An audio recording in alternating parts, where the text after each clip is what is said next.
Hello everyone, good morning सभी को। और आज है डे 45। आज के शेड्यूल में बहुत सारी चीज़ें हैं, सो मैं सबसे पहले स्टार्ट कर रही हूँ जीएस से। क्योंकि सबसे पहले क्लास होती है ज्योग्राफी की, लाइव क्लास चलती है यूट्यूब पे, तो वहीं से लेती हूँ, इसलिए सबसे पहले ज्योग्राफी कर रही हूँ। और ज्योग्राफी में क्लास लेने के बाद सर क्वेश्चंस कराते हैं, तो उसके बाद फिर मैं क्वेश्चंस भी करूँगी। आज हमने ज्योग्राफी में विंड्स के बारे में पढ़ा है कि विंड्स में कितने टाइप के विंड्स होती हैं, लोकल विंड, परमानेंट विंड।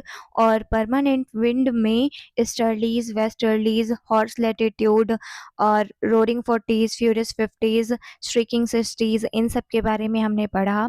इसके अलावा फिर हमने लोकल विंड्स पढ़ी कि लो, चिनोक, ब्लिजार्ड, हरमट्टन, ऐसे जो छोटी छोटी लोकल विंड्स हैं जो छोटे छोटे प्लेस पे चलती हैं, वो हमने सब पढ़ी हैं। इसके बाद साइक्लोन की क्लास है। कल सैटरडे है, क्लास तो नहीं रहती है, पर सर कल क्लास लगा रहे हैं क्योंकि हमें साइक्लोन टॉपिक ख़त्म करना है, ये विंड एंड साइक्लोन टॉपिक ख़त्म करना है इसलिए। एंड देन उसके बाद इसकी क्वेश्चंस प्रैक्टिस भी करेंगे। फिर मैंने इसके बाद स्टार्ट की थी कंप्यूटर की क्लास, और कंप्यूटर की आज की क्लास में हमने क्या पढ़ा है, इनपुट एंड आउटपुट डिवाइसेस के बारे में। Input unit and output unit के अंदर आता है input device and output device.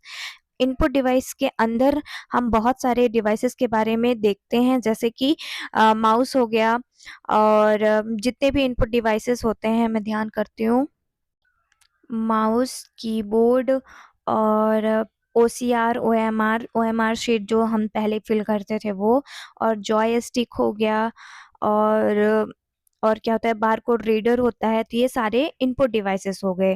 फिर आउटपुट डिवाइसेस में क्या होते हैं, जैसे कि जो आउटपुट हमें जो दिखता है हमें इनपुट देने के बाद।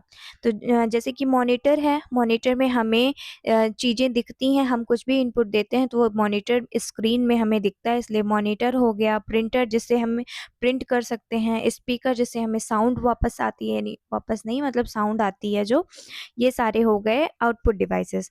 फिर इसके बारे में हम थोड़ा थोड़ा डिटेल से पढ़े हैं। तो अभी हमने इनपुट डिवाइसेस कंप्लीट कर लिया है, और आउटपुट डिवाइसेस में 2-3 किए हैं और अभी बाकी है जिसको मैं कल करूँगी।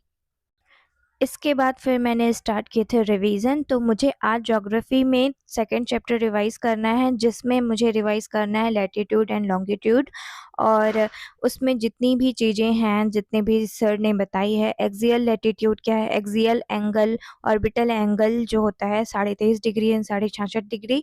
और उसके अलावा हम इक्विनॉक्स और सोलेस्टाइस के बारे में पढ़ते हैं, और डेट डेट कैसे हमारा इंक्रीज डिक्रीज होता है, और हमारा जो इंटरनेशनल डेट लाइन है वो कहाँ से क्रॉस करती है, और उससे क्या इफ़ेक्ट, मतलब कि उस लाइन के लेफ़्ट और राइट से जाने से क्या इफ़ेक्ट पड़ता है, वो सारी चीज़ें हमने पढ़ी हैं। इसके बाद फिर मैंने स्टार्ट किया हिस्ट्री का रिवीजन। हिस्ट्री में आज मुझे ब्रॉन्ज एज पढ़ना था। ब्रॉन्ज एज मतलब इंडस वैली सिविलाइजेशन, और इंडस वैली सिविलाइजेशन में जितनी भी चीज़ें थी आज कंप्लीट हो जाएंगी, यानी कि रिवीजन कर लूँगी। और कल से वैदिक सिविलाइजेशन पढ़ना है। सो इतनी सारी चीज़ें मैंने हिस्ट्री में रिवाइज कर ली हैं, और ज्योग्राफी का भी रिवीजन कर लिया है। सो जीएस में इतनी सारी चीज़ें थी। अब चलते हैं इंग्लिश में। इंग्लिश में सबसे पहले मैंने क्लास ली है वर्ब की।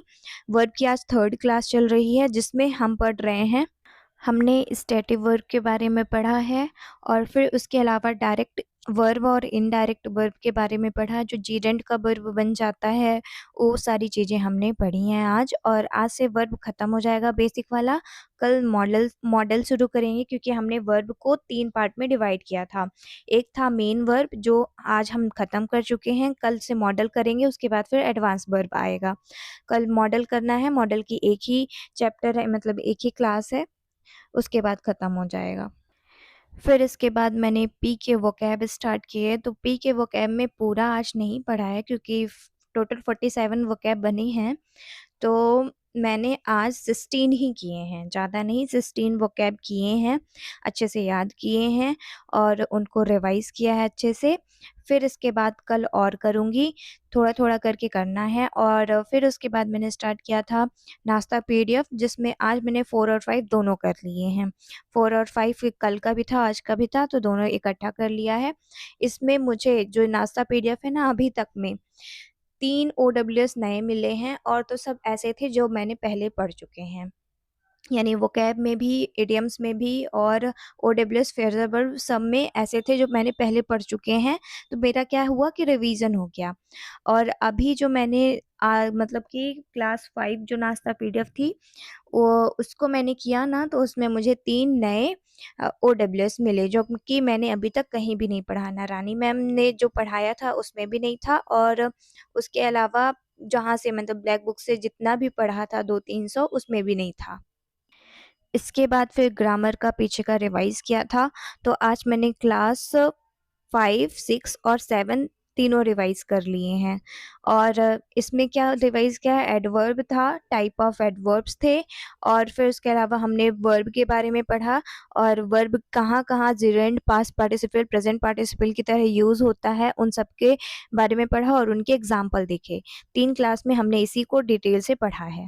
और मैं आप सबसे पूछना चाहती हूँ, टाइपिंग के लिए कोई अच्छा-सा अगर वो वेबसाइट आपको पता हो तो आप मुझे कमेंट कर देना, क्योंकि मेरे को अभी कोई आइडिया नहीं है कि टाइपिंग किसमें अच्छे से मतलब अच्छा कौन-सा वेबसाइट है टाइपिंग के लिए।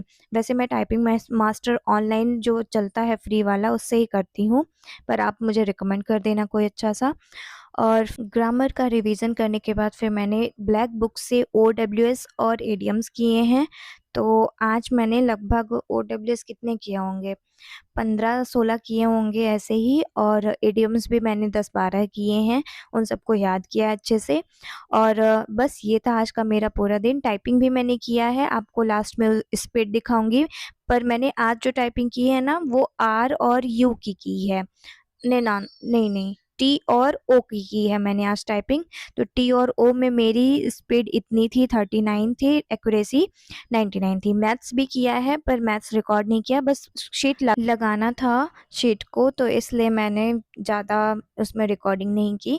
टोटल मैंने शायद 20-30 क्वेश्चन प्रैक्टिस किए होंगे, उससे ज़्यादा नहीं, पर वो हार्ड क्वेश्चन थे, तो मैंने इतने ही किए हैं क्योंकि टाइम ज़्यादा लग रहा था उन्हीं को क्वेश्चंस को करने में।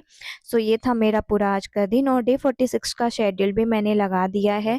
So thank you for watching.